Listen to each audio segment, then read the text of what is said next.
बिस्मिल्लाहिर्रहमानिर्रहीम। मेरा नाम है अना यूसुफ। आप देख रहे हैं प्रोग्राम सिटी एट 10। आज का प्रोग्राम आपके लिए ही डिज़ाइन किया गया है क्योंकि रोज़मर्रा ज़िंदगी में जिन मसाइल का हमें सामना रहता है, घरेलू ख़वातीन से लेकर वर्किंग वुमेन है, इसके साथ साथ बहुत सारे ऐसे मर्द हजरात, कोई भी आप दफातर में काम कर रहे हैं, वर्क एट होम है, ड्राइवर हजरात हैं, बहुत सारी मुश्किलात हमारी लाइफ के साथ अब जुड़ी हैं जी। अब हमारा जो सेडेंट्री लाइफस्टाइल है और फिर हमने अपनी खुराक को जिस तरह से अपने तरीके से मोल्ड कर लिया है, वो हमारे लिए बहुत सारे मसाइल लेकर आ रहा है। मसाइल की सूरत में अपीयर होते हैं कि जी बहुत ही यंग एज में हम देख रहे हैं बच्चों से ये काम ये तो अब स्टार्ट होने लग गया है। बच्चे, नौजवान, बड़े और बूढ़े, बूढ़ों को तो हम सुनते आ रहे थे घुटनों में दर्द है जी, कमर में दर्द है, जॉइंट्स में पेन है। जॉइंट्स पेन इतना आम हो चुका है, मुझे समटाइम फील होता है कि क्रैक्स, आवाज़ें प्रॉपर आ रही होती हैं। हड्डियों को ऐसे करो तो वो क्यों आती है जी? हड्डियों की कमज़ोरी है। तो हड्डियों की कमज़ोरी है, अगर जॉइंट्स में पेन है तो इसके लिए क्या करना है? शाइटिका एक बहुत बड़ा मसला है। मसला शुरू कहाँ से होता है, आज हम वहाँ पे बात करेंगे। और फिर मसले को बिगाड़ा कैसे जाता है। नीम हकीम तो हमेशा ही ख़तरा जान होते हैं, बट हम अपने साथ सम टाइम खुद ज़्यादती कर रहे होते हैं। हड्डी जोड़ के पास चले गए, पट्टियाँ कराते रहे, पाँव मुड़ गया, पता चला जी अच्छा जी आप हॉस्पिटल जाने के बजाय, एक्सरा कराने के बजाय आप सीधा चले जाते हैं किसी जराह के पास और आपका काम मज़ीद बिगड़ जाता है।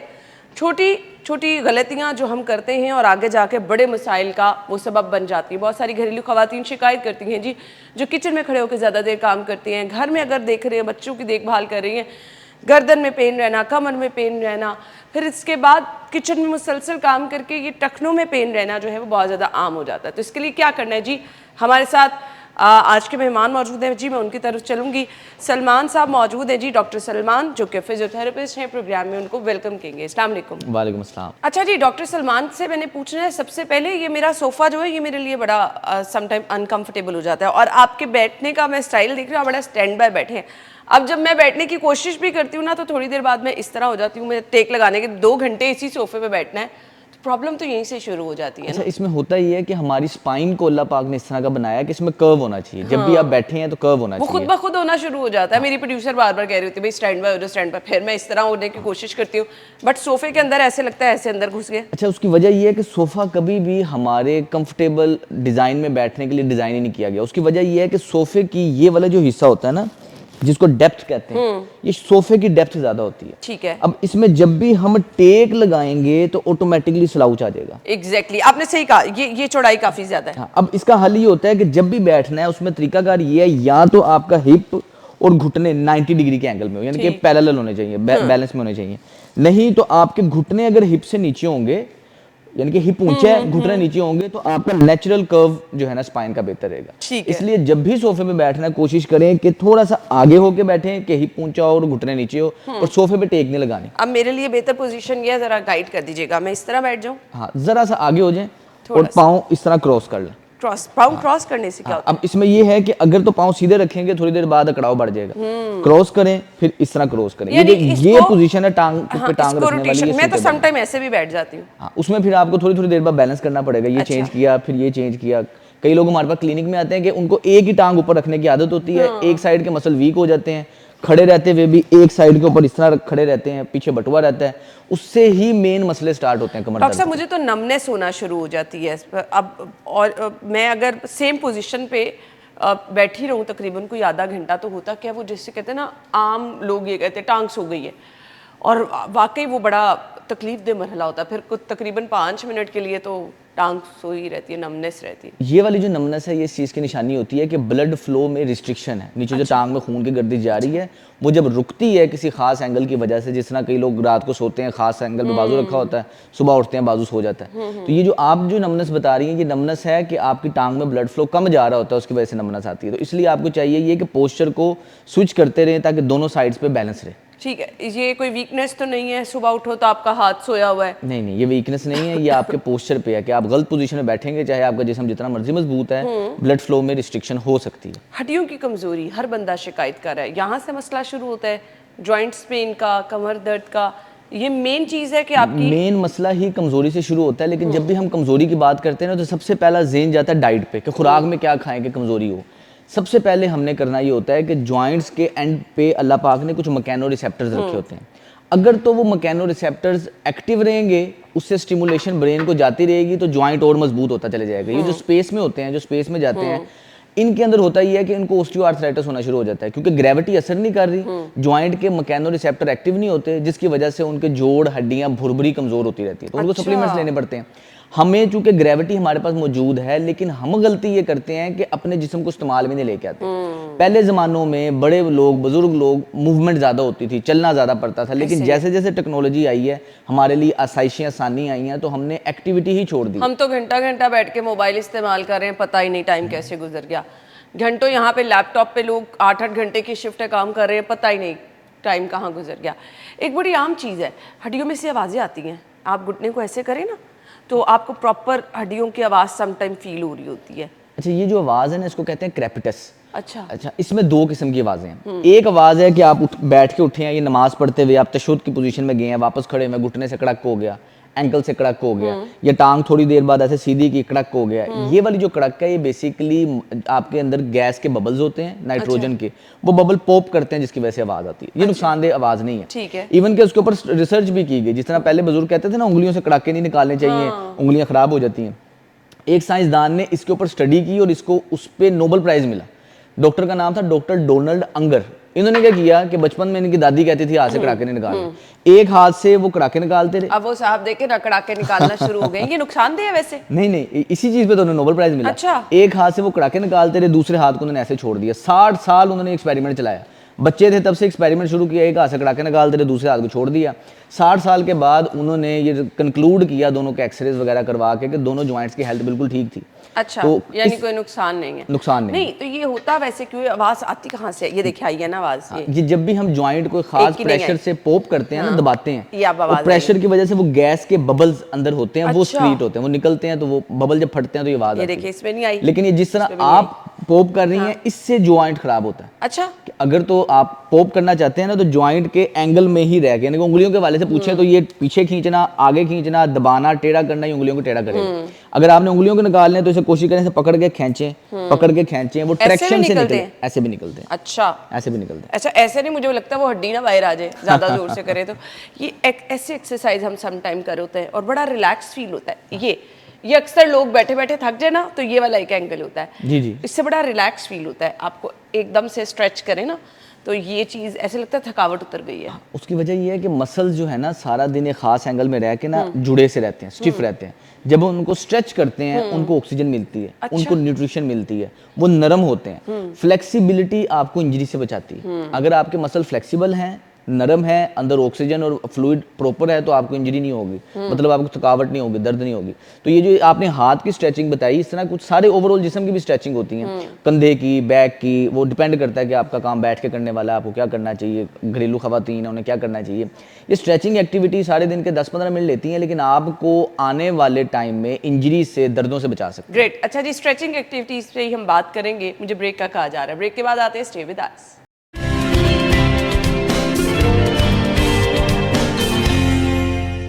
अच्छा जी, वेलकम बैक। और अभी हम डॉक्टर सलमान को दावत देंगे। डॉक्टर साहब आके आप कुछ स्ट्रेचिंग के हवाले से हमने कहा कि आपने एक्टिविटीज़ बतानी है, और ये स्ट्रेचिंग का फ़ायदा हमें क्या होगा रूटीन में? ये बेसिकली स्ट्रेचिंग उन लोगों के लिए है जो कि सारे दिन में सिर्फ 5 से 10 मिनट ये वाली एक्टिविटी कर लेंगे, तो सारे जो जिम नहीं जा सकते, घर के अंदर अगर आप ये वर्जिशें कर लेंगे, तो फ़ायदा ये रहेगा कि आपके मसल्स रिलैक्स रहेंगे, एक्टिव रहेंगे। रात को थकावट ज़्यादा हो जाती है, रात को बेचैनी रहती है, नींद ठीक नहीं आती, उसके लिए फ़ायदेमंद है। तमाम एज ग्रुप के, खास तौर पे खुसूसन खवातीन के लिए। अच्छा। जो हाउस वाइफ हैं, बाहर नहीं जा सकती, घर में रह के सिर्फ ये वाली स्ट्रेचिंग रोजमर्रा अपनी रूटीन के अंदर ऐड करें इंशाल्लाह, और रात सोने से पहले करें, आपका बेहतरीन रहेगा। चलिए अब आप हमें बता दें कि करना क्या है। सबसे पहला काम तो ये है कि आपने इस तरह उंगलियों में उंगलियां डाल के हाथ पाँव हल्के से खोल लेने हैं, और हाथ इस तरह ऊपर की तरफ लेके जाने हैं, और कोशिश करनी है कि अपनी स्पाइन को खोलें, ताकि ज्यादा से ज्यादा जितना ऊंचा रह सके उतना हो। इस तरह खोलना, यानी मैक्सिमम लेंथ पे आपने जहां तक मैक्सिमम लेंथ में स्ट्रेच करना, ऊपर देखना है, ऊपर देखना है। इससे होगा ये सारा दिन जो खड़े रह के आपके सामने के मसल खींचे रहते हैं, हंडियां पका रही हैं, बच्चे का ख्याल रख रही हैं, तो आगे को झुकना है। ये सारे सामने के मसल्स को स्ट्रेच करेगा, रिलैक्स करेगा। आपने 10 से 30 सेकंड के लिए इस तरह रोक के रखना है, और जब आप छोड़ेंगे आपको बड़ा अच्छा कंफर्टेबल रिलैक्स फील होगा। बैक की तरफ ऐसे जाना है, हाँ, पीछे की तरफ हल्का सा ये लेके जाना है, ताकि आपकी स्पाइन में थोड़ी सी आर्च है। ठीक हो गया। इसके बाद इसी पोजीशन में ऐसे पाँव खोल के यही उंगलियों में उंगलियां डाली हैं। अब एक साइड पे मैं राइट साइड पे ये मूव कर रहा हूँ, ये अब इससे ये हो रहा है कि मेरे परफेक्ट इससे थकावट तो उतर जाएगी, ये कंफर्म है ऑनेस्टली। यहाँ से क्योंकि लेके अभी मैंने टांग सिर्फ तक बैठे हुए ऐसे किया है और यहाँ पर आपको इतना वो जबरदस्त सा फील हो रहा है जैसे ना थकावट उतर गई है। हाँ, और ये ये सेम सो इसका के भी उठे सम टाइम करें तो बड़ा सुकून महसूस हाँ, होता सो है के ना। उठे करें स्ट्रेच, जिसमें वो आपको अंगड़ाई लेते थे तो ये अंगड़ाई है बेसिकली। लेकिन ये है कि अब रात के टाइम करेंगे स्ट्रेचिंग में आ जाएगी, और ये बड़ी ही बेहतरीन है। दोनों साइड पे ये किया, उसके बाद हाथ इधर रख लिया, दूसरा हाथ ये साइड पे लेके गए ताकि ये सारे मसल में खिंचाव आए और टांगे फोल्ड नहीं करनी, टांगे ये सीधी रहें। यकीन माने आप बहुत हल्का फील करेंगे अगर आप रूटीन में ये तमाम खवातीन सोने से पहले कर लें, सोने से पहले कर लें, जब भी टाइम मिले ये कर लें। नाक से ब्रीदिंग करते रहनी है, उससे आपकी स्पाइन ओवरऑल जो आपका नर्वस सिस्टम है वो काम और रिलैक्स हो जाएगा। जो दिमाग में बातें चलती रहती हैं वो ऑटोमेटिकली आहिस्ता आहिस्ता रिलैक्स रहेंगी। हाथों में हाथ डाल के कमर को बिल्कुल रिलैक्स पोजीशन पे इस तरह मूव करना है ताकि सारे दिन की जो रीढ़ की हड्डी की थकावट है, अकड़ाव है, ग्रेविटी हमें खींच रही होती है, रीढ़ की हड्डी में कंप्रेशन रहता है, वो रिवर्स हो। और ये वाली मूवमेंट करने से हमारे डिस्क को खुराक मिलती है। यहाँ दर्द होती है जो हाँ, ये जो उसका कमर है। में यहाँ ये नीचे वाले हिस्से में ना, लोअर बैक में इस हिस्से में जो खिंचाव रहता है, हिप में जो पेन रहती है, ये उसके लिए बड़ी बेहतरीन है कि आपकी डिस्क इससे हाइड्रेट होती है और डिस्क को इससे फ्लूइड मिलता है, जो डिस्क की खुराक है वो उसको मिलती है, बेहतरी रहती है। ये खड़े होकर करने वाली एक्सरसाइज थी। इसके बाद और अभी फिलहाल 30-30 सेकंड हम एक्टिविटी को कर रहे हैं, तो इससे कुल मिला के हमें तकरीबन 2-2.5 मिनट ही लगे हैं। इसके बाद नीचे बैठ के इस तरह से आपने पाँव खोल लेने हैं जितने आप आसानी से खोल सकते हैं। अगर तो आपकी कमर के पट्टे मजबूत हैं, वजन ज्यादा नहीं है, तो आप आराम से इस तरह बैठ सकते हैं। लेकिन अगर वजन पेट ज्यादा है, वजन ज्यादा, तो आपके हाथ चाहे पीछे भी हो, कोई मसला नहीं। ठीक है, आपने बस ये टांगों को खोलना, घुटने सीधे रखने की कोशिश करनी है। शुरुआत में चाहे इस पोजीशन में ना बैठा जाए, लेकिन आहिस्ता आहिस्ता आपने प्रैक्टिस करनी। से फायदा ये होगा, एक तो आपके टांग के नीचे के मसल में खिंचाव आएगा, थकावट दूर होगी, नीचे खून की गर्दिश बेहतर होगी। मैं अपने मरीजों को कहता हूँ रात सोने से पहले बस आपने 3 मिनट ये वाला काम कर लेना। अच्छा, इससे ऑटोमेटिकली आहिस्ता आहिस्ता आप रिलैक्स फील करेंगे और आपके सारे जिस्म की थकावट, खून की सर्कुलेशन, खून से रिलेटेड जितने मसाइल हैं, बेहतरी की तरफ रहेंगे। राइट साइड पे हल्का सा आपने 10 से 30 सेकंड के लिए खिंचाव करना है, नाक से सांस लेते रहना है। सेम यही चीज़ लेफ्ट साइड पे करना है, गहरे गहरे सांस लेते रहना है। इसके बाद जो लास्ट एक्टिविटी है वो ये है कि इस तरह पाँव के साथ पाँव जोड़ लेने ये, और सेम वही है कि अगर आपका वजन ज़्यादा हाथ पीछे रख लें, वजन कम है इस तरह बैठ के कर लें। इस तरह घुटनों को मूव करना है। अब ये इस कदर बेहतरीन एक्सरसाइज है, इससे आपके पेल्विक फ्लोर के मसल रिलैक्स होते हैं।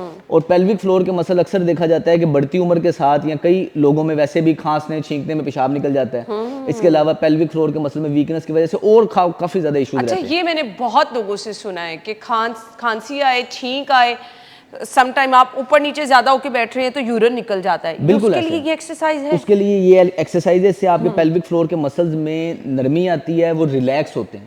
क्योंकि पेल्विक फ्लोर के मसल अगर रिलैक्स नहीं होंगे, एक तो खांसी छींकने पेशाब निकलने वाले मरीज, और दूसरे वो लोग जो मुकम्मल अंदाज से जिनका मसाना खाली नहीं होता, यानी कि पेशाब करते हैं, थोड़ी देर बाद फिर पेशाब आ जाता है, थोड़ी देर बाद फिर पेशाब आ जाता है। अच्छा, ये हमें बहुत टेलीफोन कॉल्स मौसूल हुई थी कि उनको बार बार यूरिन की हाजत होती है, तो उनके लिए भी ये एक्सरसाइज, उनके लिए ये एक्सरसाइज बड़ी जरूरी है। ये आपने 1 मिनट के लिए इस पोजीशन में करना है, और अगर आप बैठ के कर ही नहीं सकते, कोई मजबूरी है, कोई घुटने खराब है, कमर खराब है, सेम यही चीज आप लेट के भी कर सकते हैं। बस ऐसे पाँव में पाँव रखिए, पाँव के साथ पाँव इस पोजीशन में आपने घुटनों को मूव करते रहे, और ये आपके डक्टर के मसल, नीचे के मसल एक्टिवेट हो जाएंगे।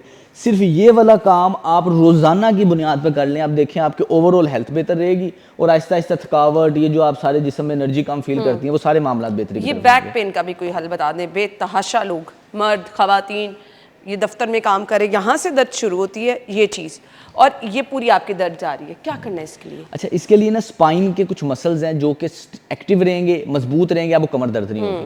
तो उसके लिए सबसे पहला काम ये है, ये जो मैं एक्सरसाइज बताने वाला हूँ, स्पेसिफिकली वो लोग जिनको ऑलरेडी कमर दर्द है उनके लिए सेफ है। वो लोग जो चाहते हैं उन्हें कमर दर्द ना हो, वो ये वाली एक्सरसाइज करेंगे, फ्यूचर में उन्हें कमर दर्द नहीं होगी। जिनको कमर दर्द है उनकी ठीक हो जाएगी, और जो चाहते हैं ना हो वो अभी से स्टार्ट कर दें। सबसे पहली एक्सरसाइज है कि आपने कंफर्टेबल पोजीशन में इस तरह लेट जाना है, दोनों घुटनों को इस तरह फोल्ड कर लेना और पाँव हल्के से खोल लेने। अब इस पोजीशन में आपने क्या करना है, अपनी कमर को ऐसे ऊपर उठाना है, आपके हिप के मसल टाइट होने चाहिए। स्टे करना है, कम से कम भी 3 सेकंड रोकना है, नाक से गहरे गहरे सांस लेने हैं, फिर नीचे आना है, फिर उठाना है, 3 सेकंड रोकना है, नाक से गहरे गहरे सांस लेने, नीचे आना है। हमारे हिप के मसल सारी रीढ़ की हड्डी की बुनियाद है। हिप जितना मजबूत होगा उतनी आपकी कमर में दर्द, अकड़ाव वगैरह नहीं होगा। स्ट्रक्चर है ना पूरा, जो कि उस पे आपकी हिप के ऊपर ही सारा स्ट्रक्चर आपका बना हुआ है। इस एक्सरसाइज को आपने कोशिश करनी है कि सिर्फ 1 मिनट के लिए करना है। ठीक हो गया। इसके बाद इसी पोजीशन पे आपने ऐसे टांगे खोल लेनी है आराम से, इसे इस तरह लेटे लेटे। अब आपने दोनों घुटनों को ये साइड पोजीशन में बेंड करना है। ठीक है। और हाथ अपने ऐसे कंधे। अच्छा, इस दौरान सम टाइम आपको हड्डियों से आवाजें भी आना शुरू हो जाती हाँ हाँ, कोई मसला नहीं, Okay. ये आवाजें नुकसानदेह नहीं है। अच्छा, इस पोजीशन में आपने बाजू नीचे लगा के रखने हैं कि आपके टांगे मुड़े, आप खुद ना मुड़े। अच्छा। आपने सीधे रहना है। ठीक है। और दूसरी तरफ मुड़ना है। इससे फायदा ये होगा कि आपकी हिप की मोबिलिटी बेहतर होगी। हिप जॉइंट जितने मोबाइल होंगे, चलते उठते बैठते वक्त आपकी कमर के ऊपर उतना ही कम दबाव पड़ेगा। बहुत ही आसान एक्सरसाइज है। आप कुछ भी करते, पढ़ते हुए मोबाइल हाथ में पकड़ लें, वैसे तो लेटते हुए मोबाइल ही इस्तेमाल करना चाहिए, बातें करते हुए, लेकिन रात को ये वाली एक्टिविटी करें लाजमी। आपने किसी चीज से इसको मंसूब नहीं करना कि मैं जी अभी थोड़ी देर बाद करूंगा, मैं अभी फ्री होकर करूंगा। ये ऐसी एक्सरसाइज है, आप कुछ भी करते हुए ये वाली वर्जिश करते रहे, हिप की मोबिलिटी बेहतर होगी। डॉक्टर साहब, गर्दन में दर्द और वो फिर कमर तक जाती है, उस दर्द का क्या करना है? उसके लिए आप मुसलसल लैपटॉप पे काम कर रहे हैं ना, तो ये बहुत आम है ये दर्द। इसमें आपने कोशिश ये करनी है कि सारा दिन चूंकि हमारा झुकाव ज्यादा होता है, अगर आप रोजाना रात को सोने से पहले इस पोजीशन की आदत डाल लें, ये बड़ी रिलैक्स पोजीशन है वैसे। इससे आपकी गर्दन का एक तो खम रिवर्स होता है। सारा दिन आप आगे देख रहे हैं, ऊपर देखना रूटीन में है ही नहीं, तो इससे गर्दन के पट्टे अकड़ जाते हैं।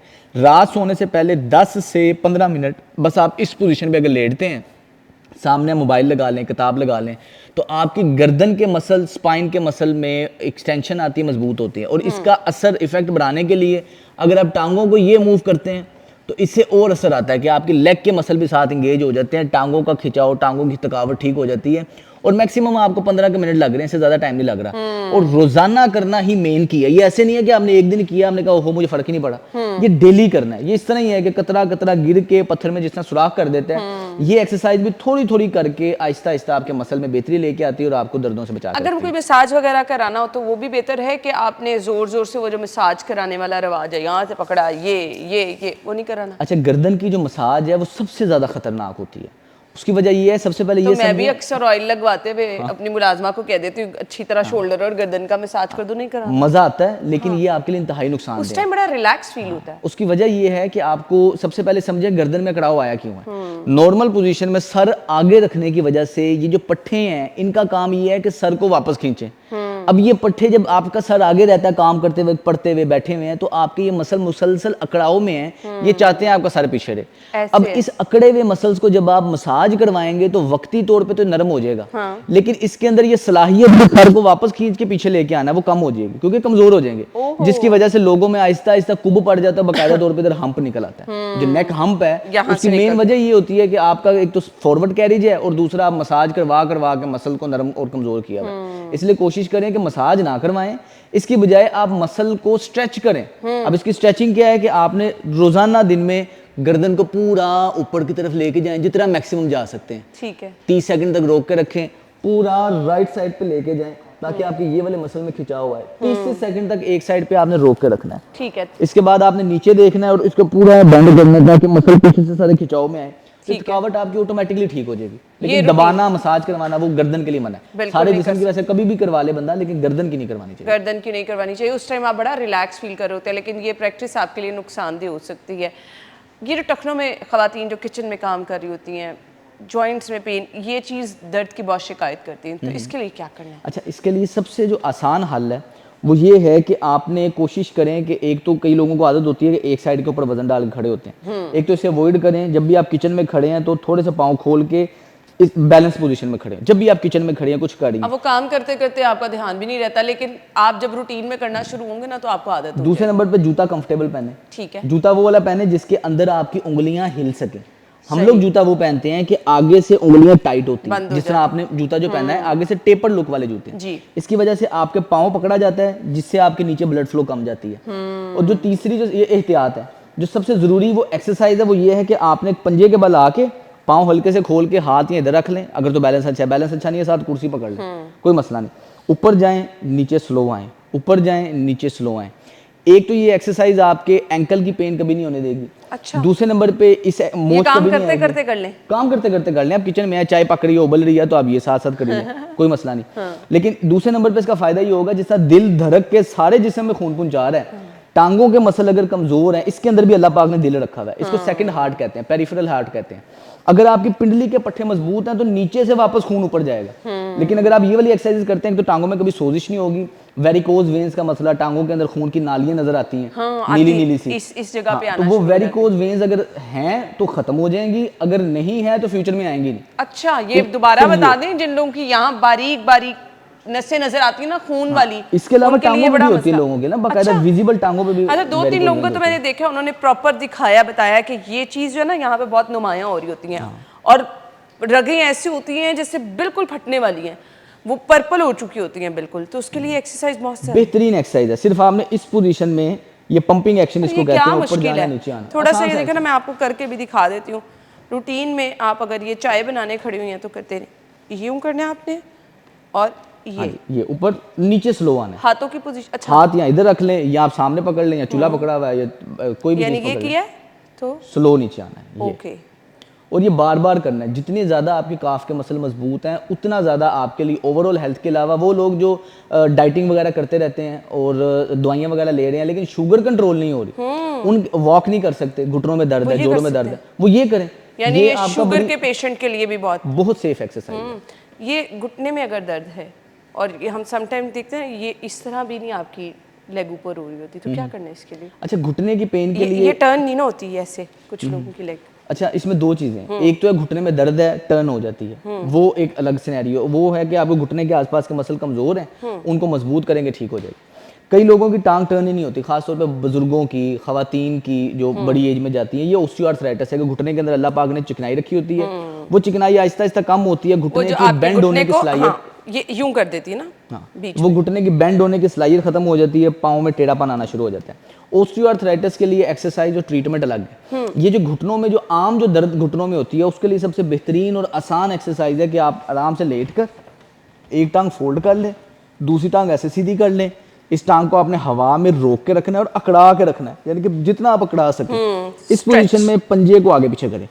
अच्छा, अब ये जो पंजे को आगे पीछे करना है, इससे एक तो खून की सर्कुलेशन नीचे बेहतरी की तरफ आएगी, दूसरा हमने टांग को जो हवा में अकड़ा के रखा है, थाई के मसल मजबूत होंगे, थाई के मसल सारे घुटने को सपोर्ट देते हैं। ठीक है। तो इस पोजीशन में आपने 1 मिनट राइट साइड पे, 1 मिनट ही लेफ्ट साइड पे करना है, लेकिन डेली करना है। इससे ये है कि जो घुटनों में अकड़ाव वगैरह आपका रहता है वो आहिस्ता आहिस्ता कम होता चला जाएगा और बेहतरी रहेगी। ठीक हो गया, ठीक हो गया।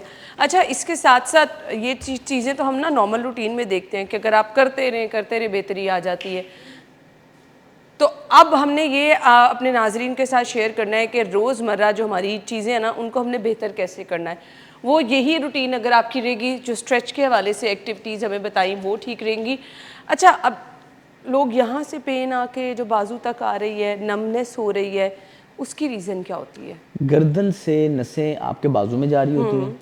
जब भी गर्दन में नस के ऊपर दबाव आता है तो बाजू के अंदर नमनेस, टिंगलिंग, इस तरह के सिम्टम्स आना शुरू हो जाते हैं। कई लोगों को शदीद दर्द भी होती है डिस्क स्लिप होने की वजह से। अब इसकी जो शुरुआत है, शुरुआत यही है कि हमारे लाइफस्टाइल में आगे को देखना ज़्यादा है, बेंडिंग ज़्यादा है, जिससे आहिस्ता आहिस्ता पीछे का मसल कमज़ोर हो जाते हैं। इसकी मिसाल ऐसे है कि लोहे का रॉड चाहे जितना मर्जी मजबूत हो, अब रोज़ाना थोड़ा थोड़ा उसे एक साइड पे मूव करें, एक नहीं, दो नहीं, कुछ सालों में बेंड हो जाएगा वो, जितना मर्जी मजबूत हो। इसी तरह हमारे गर्दन के टिश्यूज़ में भी फॉरवर्ड हो के उसके अंदर भी खराबी आना शुरू हो जाती है और आपकी ये मसले आते हैं। अब इसको रिवर्स करना ज़रूरी है कि लाइफस्टाइल में लगातार बैठे ना रहें। जो लोग ऑफिस में जाते हैं वो कोशिश करें हर आधे पौने घंटे बाद 1 मिनट की वॉक ब्रेक लाजमी लें। ज़रा सा चल लिया, फिर बैठ गए, और थोड़ा सा ऊपर देख लिया, अंगड़ाई ऊपर की तरफ ले ली। इससे ये है कि आपका ये रिवर्स होता रहता है। ठीक है। और घर के अंदर कोई ऐसी जगह लाजमी बनाएं जहां आप लटक सकें, आते जाते लटकें।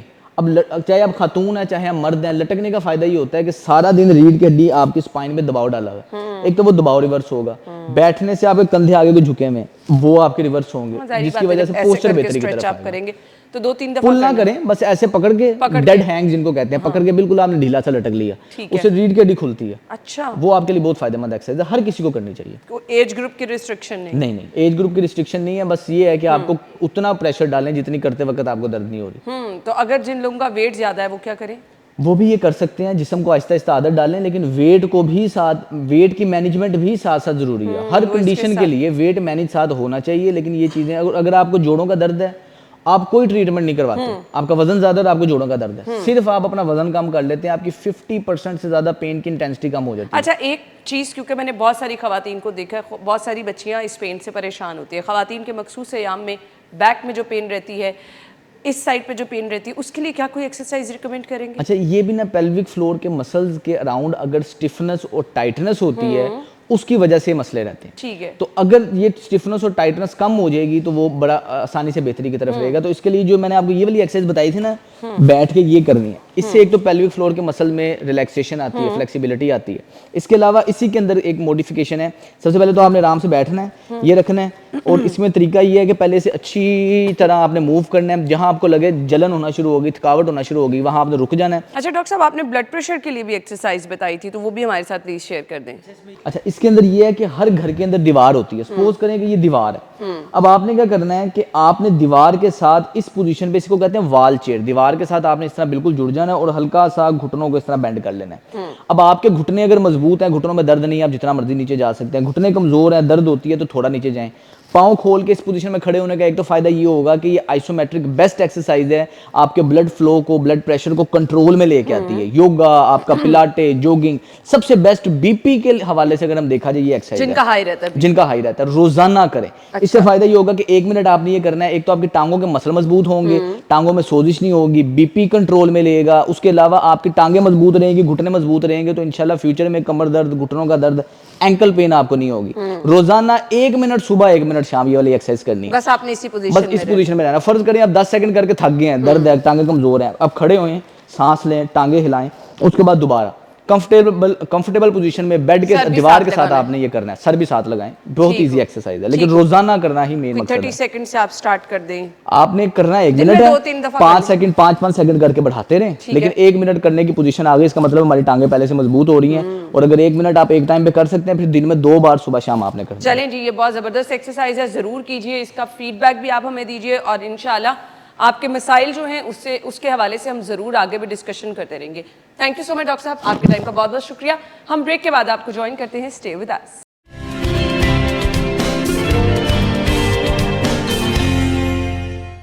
Welcome back. प्रोग्राम के सिलसिले में जी हम बात करने वाले हैं नए शहर के हवाले से। रूडा जिसने रिस्पॉन्सिबिलिटी उठाई है जी नए शहर को आबाद करने की, और ये ना सिर्फ नया शहर होगा बल्कि यहाँ पे जो हमें शहर लाहौर में चैलेंजेस हैं, इससे पहले ही प्लानिंग की जा रही है कि इन चैलेंजेस से कैसे निपटा जाएगा। तो इन्हीं चैलेंजेस में जो सबसे बड़ा चैलेंज हमें अभी सामना जिसका करना पड़ा है वो है क्लाइमेट चेंज। तो क्लाइमेट चेंज जब एक नए शहर की तरफ आप जाते हैं तो इस चैलेंज से कैसे निपटा जा रहा है। जदीद शहर जो कि माहौल दोस्त भी होगा, जहां वो तमाम सहूलियात होंगी जो एक शहर में आप सोचते हैं, वो जो ख्याल आप करते हैं कि ये तमाम चीज़ें होनी चाहिए, वो सब चीज़ें तो होंगी, लेकिन ये माहौल दोस्त कैसे होगा। आज का हमारा टॉपिक ये होगा कि माहौल दोस्त बनाने के लिए क्या क्या इकदाम किए जा रहे हैं। अहद यूसुफ खान साहिबा हमारे साथ मौजूद हैं, डायरेक्टर क्लाइमेट चेंज रूडा हैं। वेलकम कहेंगे जी। अस्सलाम वालेकुम। जी वालेकुम अस्सलाम। ठीक ठाक है आप? बिल्कुल ठीक ठाक। क्लाइमेट चेंज एक बहुत बड़ा चैलेंज बनता जा रहा है। अभी हमारे सामने लाहौर का मौसम है, अभी हम जनवरी में हैं और जो सर्दी हम देखते थे कि स्टार्ट हो जाती थी दिसंबर में, इतनी ज़्यादा सर्दी नॉर्मल गुजरा हमारा। सो अब तमाम चीज़ें उल्ट होती चली जा रही हैं ना टाइम से। सो अब हमें क्लाइमेट चेंज जैसे चैलेंज को लेके चलना है। सो रूडा की प्लानिंग क्या है, विजन क्या है आपका? देखिए, क्लाइमेट चेंज अगर पंजाब के पॉइंट ऑफ व्यू से बात की जाए तो सबसे ज़्यादा ये जो रावी अर्बन डेवलपमेंट अथॉरिटी है, जिस मकसद के तहत इसको क्याम में लाया गया इसको, वो सबसे बड़ा मेरा ख्याल है। इसको देखा जाए तो क्लाइमेट चेंज ही एक फैक्टर था जिसको केटर करने के लिए। क्लाइमेट चेंज में जो इम्पैक्ट में देखा जाए तो फ्लड्स हैं, सैलाब हैं। सैलाब को सबसे बड़ा निपटने के लिए रूडा ऑब्वियसली हम रावी पे बंद बना रहे हैं, एम्बैंकमेंट बना रहे हैं, just to cater that flood, जो कि आफ्टर इम्पैक्ट्स हैं क्लाइमेट चेंज की। क्लाइमेट चेंज की 2 चीज़ स्ट्रैटेजीज होती हैं बेसिकली, एक मिटिगेशन होती है, एक अडेप्टेशन होती है। अब एक तो हमने सबसे पहले क्लाइमेट चेंज को देखना है कि मिटिगेशन के हमने वो होने ही नहीं देना, और एक होता है कि वो हो गया है तो उसका इम्पैक्ट क्या है। अब होने ही नहीं देना पे मिटिगेशन, अवॉइडेंस, रिडक्शन, जितना हम GHG एमिशंस को कम कर सकें, उसके लिए रूडा का एक नया कॉन्सेप्ट रूडा ने एक ऑलरेडी जो जितनी दुनिया में मॉडर्न सिटीज़ बन रहे हैं वो इसी कॉन्सेप्ट पे बन रहे हैं, वो है नेट ज़ीरो या कार्बन न्यूट्रल। ओके। तो रूडा हम इसको थ्रू क्लाइमेट चेंज सेल एक नेट ज़ीरो सिटी डेवलप करने ये जा रहे नेट जीरो टर्म है क्या, जरा इसको एलेबोरेट कर दें। जी। नेट ज़ीरो है जीएचजी एमिशंस जितनी भी पैदा हो रही हैं एक सिटी में या एक एरिया में, उसको किस तरह से अवॉइड करना है, रिड्यूस करना है, बैलेंस करना है। लाइक मैं एक लेमैन टर्मिनोलॉजी में कहूँगी कि अगर एमिशंस 10 टन पैदा हो रही हैं तो हमने उसको रिड्यूस करने के लिए वो जो 10 टन को नेगेटिव को पॉजिटिव करने के लिए अगर ग्रीनरी लगानी है, ठीक है, उसको बैलेंस करना है, तो जो रिमूवल है, एडिशन माहौल में जो एंटर हो रहा है और उसको रिमूवल करना, इसको बैलेंस करने को नेट ज़ीरो कहते हैं। हम पहले इसको कार्बन न्यूट्रल की तरफ लेके जाएंगे, देन टुवर्ड्स नेट ज़ीरो। क्या डिफरेंस है काम शहर में और एक नेट ज़ीरो जो विजन लेकर आए हैं आप? आम शहर देखें जैसे अभी हमारे नॉर्मल सिटीज़ डेवलप हो रहे हैं, उसमें कोई ऐसा कार्बन मैपिंग नहीं की गई, उसको प्लान नहीं किया गया उस तरह से एमिशन पॉइंट ऑफ व्यू से कितनी एमिशंस हैं, कोई बेस लाइन नहीं सेट की गई। सबसे पहले रूडा में जो बाकी शहरों से डिफरेंस है, रूडा को एक हम बेस लाइन एमिशन डाटा ले रहे हैं, हम पहले स्टडीज़ करेंगे इसके जितने सेक्टर्स हैं जो कि भी क्योंकि नया शहर बनने जा रहा है तो उसको इतना एक प्लान्ड वे में बनाएंगे कि उसकी एमिशंस जिस सेक्टर में, चाहे वो वेस्ट हो जाए, इंडस्ट्री हो जाए, वो एनर्जी सेक्टर हो जाए, ट्रांसपोर्ट हो जाए और वेस्ट वाटर ट्रीटमेंट प्लांट हैं, ये तमाम सेक्टर्स में हमने सबसे पहले इसकी बेसलाइन सेट करनी है, एमिशंस कैलकुलेट करनी है। बहुत बुनियादी मसाइल हैं और आगे चल के बहुत बड़े बड़े मसाइल हो जाते हैं। ज़रूरत क्यों महसूस हुई इसकी रूडा को? क्योंकि सारी दुनिया में ये बहुत क्लाइमेट चेंज का बड़ा चैलेंज है और एनडीसीज हमारे ऊपर भी लागू हैं, इम्प्लीमेंटेड हैं और प्रेजेंट जो गवर्नमेंट है इसका भी यही विजन है, एनवायरनमेंट को देख रहे हैं, क्लाइमेट चेंज बहुत इम्पॉर्टेंट है और हमारे लिए भी ऑब्वियसली रूडा ने हर वो नई टेक्नोलॉजी अपनाई है आज तक, जो लेटेस्ट जितनी भी स्मार्ट टेक्नोलॉजीज़ हैं उसको रूडा अडॉप्ट करता है, सबसे पहले एक्सेप्ट करता है। क्योंकि हमारा अब प्लानिंग हो रही है तो एक हमें दुनिया को दिखाना है कि पंजाब में, पाकिस्तान में एक ऐसा शहर मौजूद है जो कि नेट ज़ीरो पे जा सकता है और हम एटमॉस्फेयर में ताकि कम एमिशंस को इंट्रोड्यूस करें और उसकी रिमूवल की तरफ और अवॉइडेंस की तरफ ज़्यादा गौर करें। सो असल हमारा मकसद तो ये पाकिस्तान में पहले भी इस पे काम हुआ है कि ये रूडा ने ही इनिशिएट किया नहीं है? पाकिस्तान में पहले इस तरह प्लान वे में नहीं हुआ कि एक पूरा प्लान किया जाए, कार्बन मैपिंग की जाए, सबसे पहले कि आइडेंटिफाई की जाए प्रोजेक्ट्स कि कौन कौन से प्रोजेक्ट्स हैं जो कि हमें एमिशन जिनसे कार्बन एमिशंस आ रही हैं या जीएचजी एमिशंस आ रही हैं और फिर उसके बाद उसकी रिमूवल, अवॉइडेंस, मिटिगेशन, उसकी स्ट्रैटेजीज बनाई जाएं कि किस तरह से करना है। फिर अल्टीमेटली जब हमने इसको स्ट्रैटेजाइज कर लिया, obviously then we will go for the gaining of credits from that, हम कार्बन क्रेडिट्स की तरफ जाएंगे। इस पे इम्प्लीमेंट होना शुरू हो गया? इस पे सबसे पहले इम्प्लीमेंटेशन का मंसूबा है हमारा महमूद बूटी प्रोजेक्ट है, उसको देखें हमने सबसे पहले इतने बड़े कूड़े के ढेर मैंने को विजिट भी किया, एग्जैक्टली पहाड़ टाइप पूरा बना हुआ है ना? पूरा पहाड़ टाइप है, उसको हमने पहले कैपिंग की है उसकी, अभी उसकी एचडीपी लेयर्स लगा रहे हैं उस पे और देन उसको एक पूरा ग्रीन हिली एरिया टाइप बनाएंगे। तमाम वो खत्म हो जाएगा? वो अभी बल्कि आप अभी भी गुजरे वहाँ से देखें तो वो बिल्कुल ऐसे ही है और उसमें तकरीबन 10 lakh ton emissions, carbon emissions हैं CO2 जो हम अच्छा, मैं वहाँ से गुजरी हूँ, मैंने देखा है, बट वो वाला एक्सपीरियंस जो मैं पूछ रही हूँ कि ऑब्वियसली अगर कूड़ा है तो वो तो इतना कूड़ा जहाँ होगा आप एक मिनट नहीं खड़े हो सकते, तो कोई स्मेल नहीं है वहाँ पे? नहीं, क्योंकि वो उसको कवर जो कर दिया गया है, लेकिन उसकी ऑब्वियसली स्टिल अंदर गैसेस बन रही हैं और उसको हम एक कलेक्शन सिस्टम, उसका वेल्स लगा के कलेक्शन सिस्टम डेवलप कर रहे हैं। उस कलेक्शन सिस्टम ने कलेक्ट करके अल्टीमेटली एक जगह पे फ्लेयर करना है। थ्रू दैट टेक्नोलॉजी हम इसको इंटरनेशनली रजिस्टर भी कराने जा रहे हैं। अच्छा, we have hired international consultants for that. Great. तो वो इस पे काम कर रहे हैं तेज़ी से और अल्हम्दुलिल्लाह हम इसमें पहला प्रोजेक्ट ये प्रेजेंट किया है। फिर उसके बाद नेक्स्ट हमारे प्रोजेक्ट हैं community based waste water treatment plant है, बायोगैस डाइजेस्टर्स, और फिर उसके बाद नेक्स्ट उसके आगे तो फिल्ट्रेशन इस नए प्लांट शहर में तो बहुत कुछ नया आप कर रहे हैं। जी। हम यहीं से गुफ्तगू का सिलसिला आगे बढ़ाएंगे। ब्रेक का कहा जा रहा है, ब्रेक के बाद ज्वाइन करते हैं, स्टे विद अस।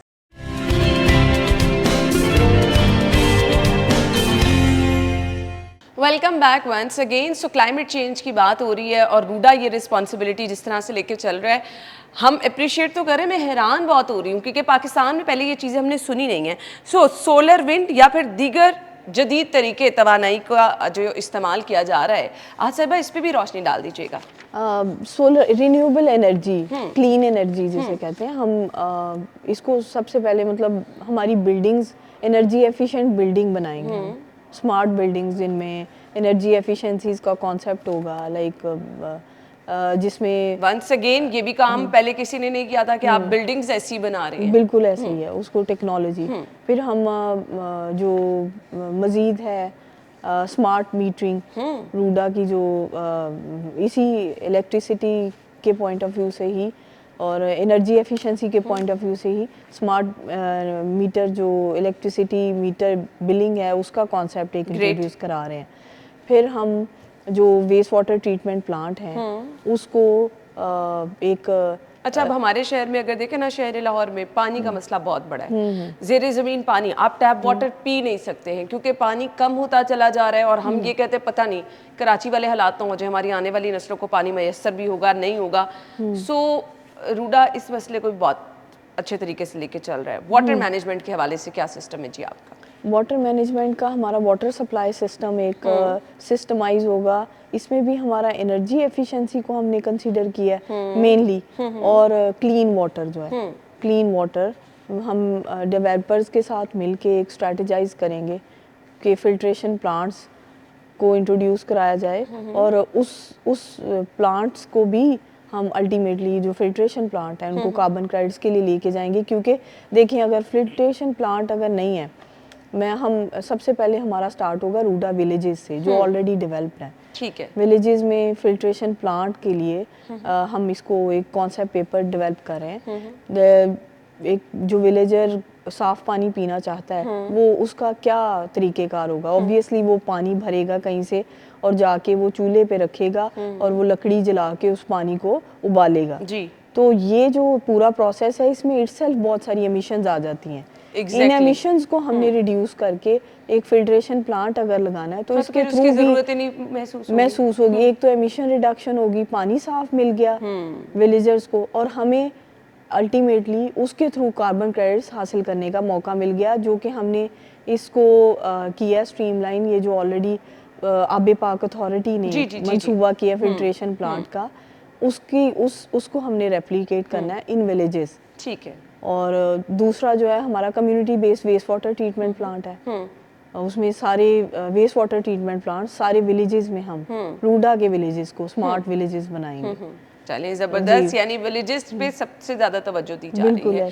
सो अब वो पानी जो कि इस्तेमाल हुआ है उसको आपने रिसाइकिल करके काबिल इस्तेमाल बनाना है, ये इस प्रोजेक्ट पे भी काम किया जा रहा है? जी, जो रिसाइकलिंग है इस कॉन्सेप्ट पे जो हर नई मैंने आपको बताया कि टेक्नोलॉजी उस पे हम वर्कआउट कर रहे हैं। क्योंकि हमारे सीईओ साहब जो हैं उनका बड़ा स्ट्रॉन्ग विजन है। जो लेटेस्ट नई टेक्नोलॉजी है उसको उन्होंने ये कहा है कि इंटरनेशनल जो स्टैंडर्ड्स हैं उसके साथ मीटअप करते हैं। हेल्प भी ली जा रही है कुछ इंटरनेशनल लेवल पर माहिरीन की इस बिल्कुल ऐसे ही है। इसमें हमारे साथ हम इन टच हैं। सबसे जो मेन है वो वर्ल्ड बैंक के कुछ ऑब्वियसली नुमाइंदे हैं, और उसके अलावा ऐसे माहिरीन को हमने देखा है दुनिया भर से सॉर्ट आउट किया, उनको शॉर्ट लिस्ट किया है जो हमें इस स्पेशलिटी में हेल्प आउट कर सकें। क्योंकि पाकिस्तान में तो एक ये कार्बन क्रेडिट का कॉन्सेप्ट बिल्कुल नया है, बिल्कुल ऐसे ही और इसकी रजिस्ट्रेशन अल्टीमेटली हमें इंटरनेशनल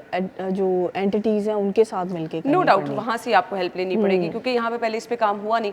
तो ये नेट जीरो सिटी जो है कितनी देर का ये टाइम फ्रेम है, कितनी देर में ये मंसूबा मुकम्मल होगा? ये देखिए हमने नेट ज़ीरो कोई जैसे ही शहर बनता है इसमें इसकी हर बिल्डिंग में हर इसके जो वाटर मैनेजमेंट सिस्टम है, इसका वेस्ट वाटर सिस्टम जो है, इसकी तमाम जो ग्रीनिंग है और इसके हर वो एनर्जी एफिशिएंट हम बनाएंगे सिस्टम और एमिशन फ्री बनाएंगे।